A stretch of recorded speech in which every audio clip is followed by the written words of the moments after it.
Marsha Orr. I'm a faculty member in the School of Nursing.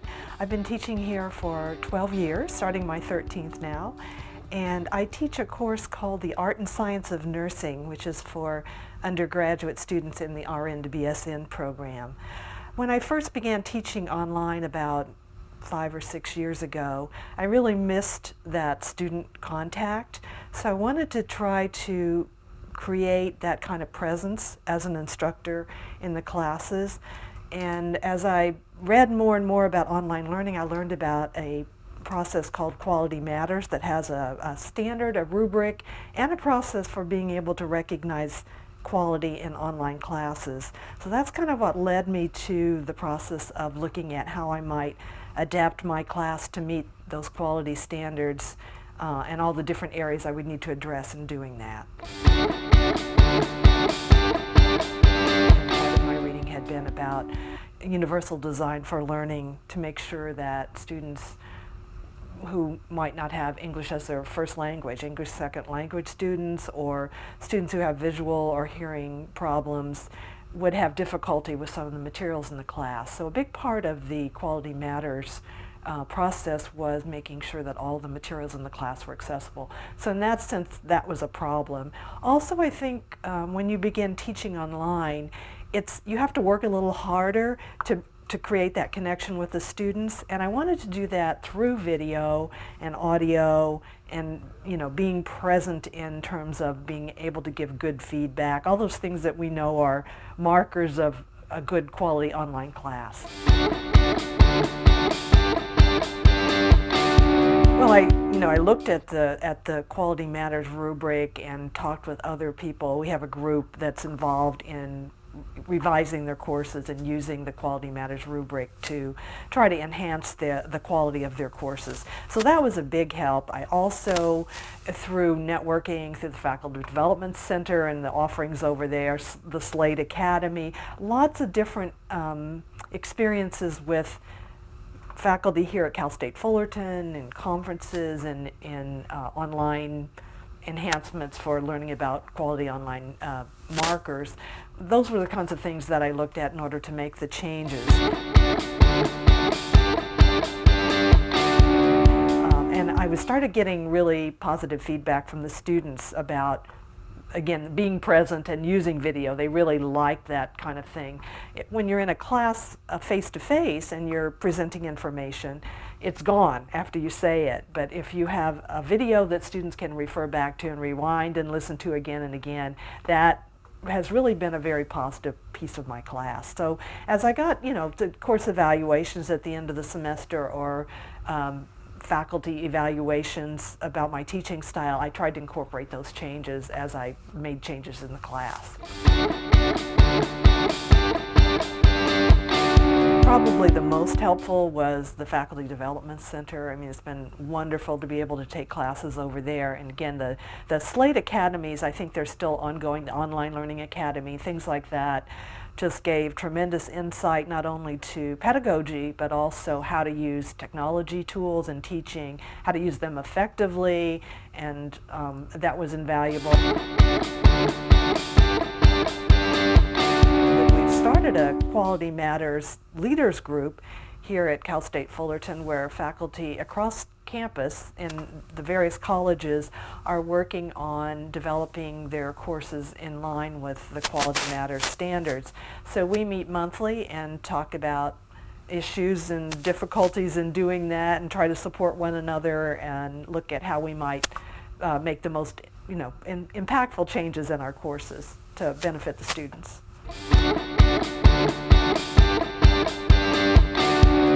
I think it's really helpful to take some courses over at the Faculty Development Center because that's a very solid start. There is a lot in the literature about online learning, and I think doing some reading about where we are and what things are effective and what's the most impactful pedagogy is helpful as well. And then finally, we learn so much from one another. That's been one of the very, very nice things about having the leaders group on campus, because both in reviewing a class and then just looking at it, at each other's classes and getting suggestions has been a wonderful process for growth for me, for sure. Mostly it's time, you know, the time to develop your class in regard to the different standards and going through and making sure that you've covered everything. It was just time consuming more than hard, except for one area which everyone seems to, in our Quality Matters Leaders group at least, has commented about the difficulty of meeting the accessibility standards. And that's really where we feel that we need guidance and help, because getting your videos captioned or, you know, there's a variety of different tools that you can use for video. Some of them are easier to caption than others. We like to use TED Talks, we like to use YouTube videos, and getting those captioned is somewhat challenging as well unless you produce it yourself. So I would say of all the different areas in the Quality Matters standard, the accessibility standards are the most difficult. I think you can do a lot just reading and listening to other faculty, but then to take you to another level, I think those formal classes are really, really helpful, whether they be through the Faculty Development Center or online at Quality Matters or through the Chancellor's Office for the QOLT process.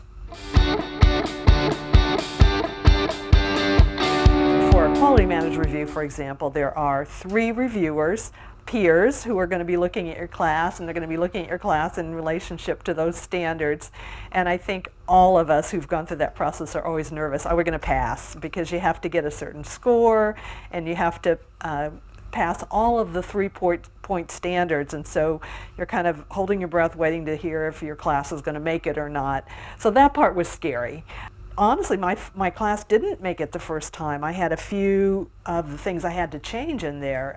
My objectives, the weekly objectives alignment with the course objectives had to be improved a bit. So it was scary, but it was also a learning process, and the feedback and recommendations that came out of that were extremely helpful to me. So I think everybody's a bit nervous going into it, but once you've gone through it, you really see the benefit of having had peers look at your class. The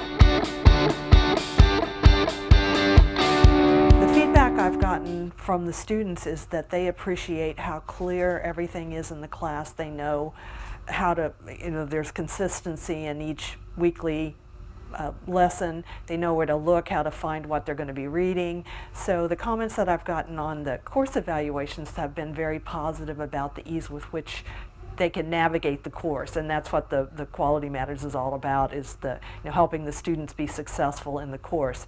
From other faculty, I have I'm what's called a resource faculty for this course that was certified, and other people that teach it tell me the same thing, that they find it very easy to teach because it's laid out in a way that they can follow easily.